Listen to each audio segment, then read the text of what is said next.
ఇప్పుడు కేవలం 7,999 up to 10 kgs వరకు బరువు తగ్గి అధిక బరువు నుంచి వచ్చే ప్రధాన సమస్యలను దూరం చేసుకోండి.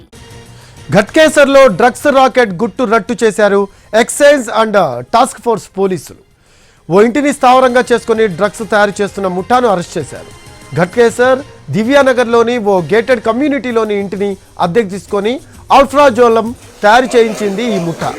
సమాచారం అందుకున్న పోలీసులు దాడి చేసి డ్రగ్స్ తయారీ ముఠాను పట్టుకున్నారు. 3 కిలోల ఆల్ఫ్రాజోలం, డ్రగ్స్ ఉత్పత్తికి ఉపయోగించే ముడి సరుకు, అలాగే డ్రగ్స్ తయారీకి ఉపయోగించే సామాగ్రిని స్వాధీనం చేసుకున్నారు. ప్రధాన నిందితుడు సహా డ్రగ్స్ తయారీ ముఠాలో 5గురిని అరెస్ట్ చేశారు. నిందితులు మేనా శ్రీనివాస్, కాకర చంద్రశేఖర్, పోలిశెట్టి రాంబాబు, తాటి లక్ష్మణ్, రాజేశ్వరరావును అరెస్ట్ చేశారు పోలీసులు. ఫార్మా కంపెనీలో కెమిస్ట్గా పనిచేసిన సూర్యాపేటకు చెందిన మేనా శ్రీనివాస్ కోటీశ్వరుడు కావాలన్న లక్ష్యంతో ఫ్రెండ్స్ చంద్రశేఖర్, లక్ష్మణ్, రాంబాబును సంప్రదించాడు. కుకట్పల్లి వై జంక్షన్లో ఉన్న నర్మదా కెమికల్స్ యజమాని రాజేశ్వరరావు ఈ గ్యాంగ్కు మెటీరియల్ సప్లై చేశాడు. ఆల్ఫ్రాజోలం తయారీ ఫార్ములాను శ్రీనివాస్కు రాజేశ్వరరావే అమ్మాడని దర్యాప్తులో తేలింది. అమ్మకానికి 5 కిలోల ఆల్ఫ్రాజోలం సిద్ధంగా ఉంచారు అన్న సమాచారంతో ఎక్సైజ్ పోలీసులు దాడి చేయడంతో డ్రగ్స్ తయారీ ముఠా పట్టుబడింది.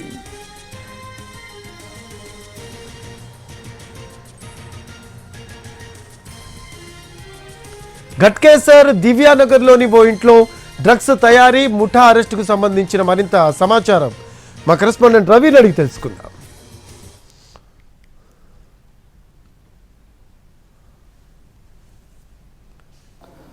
ఘట్కేసర్లో భారీగా డ్రగ్స్ స్వాధీనం చేసుకున్నారు అధికారులు. ఘట్కేసర్లోని దివ్యానగర్లో ఇంటిని స్థావరంగా ఏర్పాటు చేసుకుని డ్రగ్స్ తయారు చేస్తున్నటువంటి ముఠాను పట్టుకున్నారు. ప్రస్తుతం మనం చూస్తున్నటువంటి ఈ ఇంట్లోనే ఒక 5గురు ఉన్నటువంటి ముఠా సభ్యులు ఆల్ఫాజోలం అనేటటువంటి డ్రగ్స్ను తయారు చేస్తుండగా అధికారులు గుర్తించి రెడ్ హ్యాండెడ్గా పట్టుకున్నారు.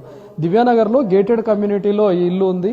ఈ గేటెడ్ కమ్యూనిటీలో చాలా తక్కువగా ఫ్యామిలీస్ ఉన్నాయి. అయితే ఇదే అనువైనటువంటి ప్రదేశంగా ఎంచుకున్నారు. ఈ ఇంట్లో మనం డ్రగ్స్ తయారు చేస్తే ఎవరు గుర్తుపట్టరు అనేటటువంటి ఉద్దేశంతో 5గురు సభ్యులు కలిసి ఇంటిని అద్దెకు తీసుకున్నారు. కేవలం 5,000 రూపాయలకు ఇంటి ఓనర్ కూడా ఇంటిని అద్దెకి ఇచ్చినట్లుగా తెలుస్తుంది. ఇంటి ఓనర్ కూడా ఈ విషయం తెలియదు.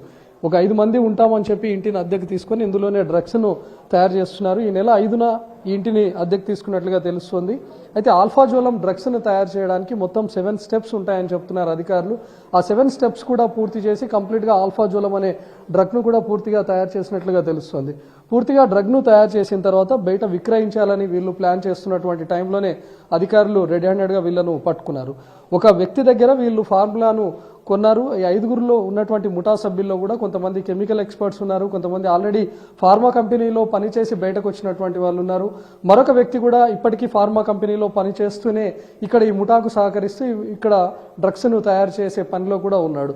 సో వీళ్ళంతా కూడా తెలంగాణకు చెందినటువంటి వాళ్ళే. ఒక వ్యక్తి మాత్రం ఆంధ్రప్రదేశ్ కాకినాడకు చెందినటువంటి వ్యక్తి ఉన్నాడు. అయితే వీళ్ళకి ఆల్రెడీ ఈ కెమికల్స్ పైన ఐడియా ఉండడం, ఎలాంటి రియాక్షన్స్ ఉంటాయి, ఏ కెమికల్ను ఎంత మోతాదులో కలపాలి, లేకపోతే ఎలాంటి కెమికల్ ఎలాంటి రియాక్షన్ ఉంటుందనే విషయాన్ని కూడా పూర్తిగా వీళ్ళు తెలుసు. కాబట్టి ఆల్రెడీ ఫార్మా కంపెనీలో పనిచేసి బయటకు వచ్చినటువంటి వాళ్ళు, ఫార్మా కంపెనీలో పనిచేస్తున్నటువంటి వాళ్ళు, కెమిస్ట్రీ బ్యాక్గ్రౌండ్ ఉన్నటువంటి వాళ్ళంతా కూడా ఒక ముఠాగా ఏర్పడి ఈ ఆల్ఫాజోలం డ్రగ్ను తయారు చేయాలనుకున్నారు. ముఖ్యంగా కేవలం ముందుగా ఆల్ఫాజోలం డ్రగ్ను మాత్రమే తయారు చేయాలనుకున్నారు. ఎందుకంటే వీళ్ళు ఈ ముడి సరుకులు వీటన్నిటిని కలిపి తయారీకి అయ్యేటటువంటి ప్రక్రియ అంతా కూడా 2-3 లక్షల రూపాయల వ్యయం అవుతుంది. కానీ దీన్ని బయటి మార్కెట్లో విక్రయిస్తే దాదాపు 20 నుంచి 30 లక్షల రూపాయల వరకు కూడా ఆదాయం వస్తుంది అనేదే వీళ్ళ ప్లాన్. అంటే తక్కువ మొత్తంలో పెట్టుబడి పెడితే ఎక్కువ మొత్తంలో రాబడి వస్తుంది అనే ఉద్దేశంతోనే వీళ్ళంతా ముఠాగా ఏర్పడి ఆల్ఫాజోలం డ్రగ్ను తయారు చేసినట్లుగా తెలుస్తుంది. దానికి సంబంధించినటువంటి మెటీరియల్ కానీ కెమికల్స్ అన్నింటినీ కూడా మనం చూడొచ్చు. ఇక్కడ డ్రగ్స్ తయారవుతున్నాయి అనేటటువంటి పక్కా సమాచారంతోనే డ్రగ్ కంట్రోల్ అధికారులు కూడా రైడ్ చేసి పట్టుకున్నారు. పూర్తిగా డ్రగ్ కూడా తయారైపోయింది, విక్రయానికి సిద్ధంగా ఉన్నట్లుగా కూడా తెలుస్తుంది. ఇలాంటి టైంలోనే మొత్తం 5 మందికి సంబంధించినటువంటి ముఠాను పట్టుకున్నారు. ఈ ఆల్ఫాజోలం తయారీకి సంబంధించినటువంటి ఫార్ములా నమ్మినటువంటి వ్యక్తి ప్రస్తుతం పరారీలో ఉన్నట్లుగా తెలుస్తుంది. తన కోసం పోలీసులు కూడా గాలిస్తున్నారు. అయితే ఆల్ఫాజోలం డ్రగ్ను పూర్తిగా తయారు చేసిన తర్వాత ఎవరికి విక్రయించాలనుకున్నారు, లేకపోతే వీళ్ళకి లోకల్గా పెడ్లర్స్ ఎవరైనా ఉన్నారా, ఆల్ఫాజోలంని ముఖ్యంగా కల్తీ కళ్ళు తయారీలో ఇట్లాంటి వాటి దగ్గర ఎక్కువగా విక్రయిస్తుంటారు. మరి అలాంటి వాళ్ళతో ఎవరి దగ్గర అయినా టైఅప్ అయ్యారా అనే దానిపైన కూడా పోలీసుల విచారణ ఇంకా కొనసాగుతోంది. మరి ఎక్కడెక్కడ వీటన్నిటిని విక్రయించాలనుకున్నారు అనేది కూడా మనకి తెలియాల్సి ఉంది. ఆల్ఫాజోలంకు సంబంధించింది ముఖ్యంగా ఇదే మనం ప్రోడక్ట్గా చెప్తుంటాం. పూర్తిగా ప్రోడక్ట్ని కూడా తయారు చేసి సిద్ధంగా ఉంచారు. బయట మనము కళ్ళులో కలిపే మిశ్రమాన్ని కూడా ఆల్ఫాజోలం ఎక్కువగా ఉంటాం. దీన్ని ఎక్కువ మోతాదులో కలిపితే కూడా మనుషుల ప్రాణాలకు హాని కూడా ఉంటుంది. ఇలాంటి ఆల్ఫాజోలంను పూర్తిగా తయారు చేసిన తర్వాత ప్యాకెట్స్ మాదిరిగా ఉంచి విక్రయానికి కూడా సిద్ధంగా ఉంచారు. సో ఎవరికి విక్రయించాలనుకున్నారు, ఎవరి దగ్గర అయినా కాంట్రాక్ట్ తీసుకున్నారా, ఆల్రెడీ కాంట్రాక్ట్ తీసుకున్నటువంటి మేరకు వీళ్ళు ఏమైనా తయారు చేస్తున్నారా, లేకపోతే పెద్ద మొత్తంలో ఆల్ఫాజోలం అంతా కూడా తయారు చేసి ఆ తర్వాత విక్రయించాలని చెప్పి ప్లాన్ చేశారా అనేది ఇంకా పోలీసులు విచారణ కొనసాగుతూ ఉంది. మరి ఎవరెవరైనా లోకల్గా పెడ్లర్స్ ఉన్నారా, లేకపోతే ఇంకెవరి దగ్గరైనా ఒప్పందాలు చేసుకున్నారా, గతంలో కూడా వీళ్ళు ఏమైనా ఆల్ఫాజోలంను తయారు చేశారా అనే దానిపైన కూడా తెలియాల్సింది.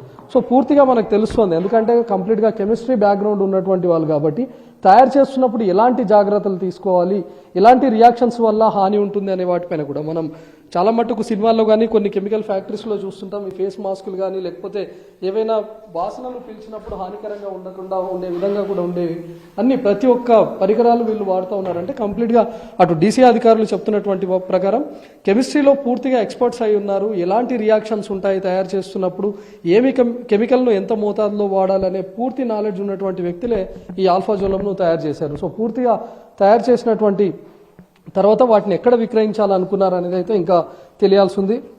ప్రస్తుతం మనం చూడొచ్చు దానికి సంబంధించినటువంటి రా మెటీరియల్ అంతా కూడా ఎలా దాచిపెట్టారో మొత్తంగా తయారు చేసి మనం ప్రస్తుతం చూడొచ్చు. ఇక్కడికి వచ్చినటువంటి టైంలోనే చాలా ఎక్కువ ఘాటు కూడా స్మెల్ మనకు అనిపిస్తుంది, కనీసం ఇక్కడ ఉండలేనటువంటి పరిస్థితి కూడా ఉంది. సో ఇలాంటి వాటి దగ్గర కూడా వాళ్ళు చాలా జాగ్రత్తలు తీసుకున్నారు.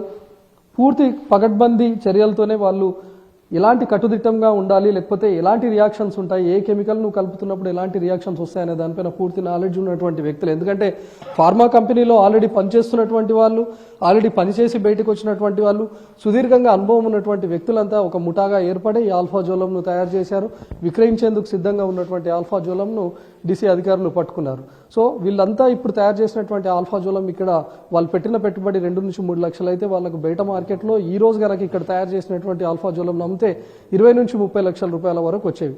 అంటే తక్కువ పెట్టుబడితో ఎక్కువగా సంపాదించవచ్చు. అందులోనూ ఆల్ఫాజోలంకి బయట ఎక్కువ స్థాయిలో డిమాండ్ ఉంది అనే ఉద్దేశంతోనే ఈ 5 ముఠా సభ్యులు ఇక్కడ ఆల్ఫాజోలంను తయారు చేయాలనుకున్నారు. ముఖ్యంగా ఒక గేటెడ్ కమ్యూనిటీలో ఉన్నటువంటి ఇంటిని అద్దెకు తీసుకుంటే ఇక్కడ డ్రగ్స్ తయారు చేస్తున్నట్లుగా కూడా ఎవరికి అనుమానం రాదు అనే ఉద్దేశంతోనే గట్కేసర్ దివ్యానగర్లో ఉన్నటువంటి ఇంటిని అద్దెకు తీసుకుంది ముఠా.